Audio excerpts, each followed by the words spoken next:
এই যে আসিয়া ৮ বছরের শিশুটা আজকে ধর্ষণে পরিণত। আমরা প্রবাসী, আমাদের পোলাপানও কিভাবে নিরাপদে রাখবো?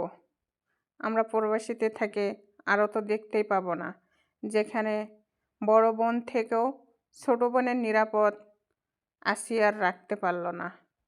আজকে চিরজীবনের জন্য না ফেরার দেশে চলে গেল।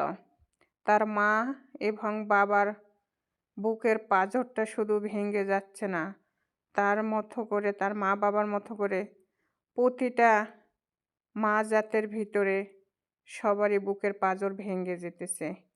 যেমন আমার মেয়ে আমি রেখে প্রবাসীতে এসেছি, কি নিরাপদ আছে যে মেয়েটা আমারও ভালো থাকবে? আসলে এটার কোনো একটা দায়িত্ব নেওয়ার প্রয়োজন আছে। আর বিশেষ করে এটার আইনটা অবশ্যই নিতে হবে, না নিলে বাংলাদেশের প্রতিটা ঘরে ঘরে এই ধরনের ঘটনা ঘটতেই থাকবে।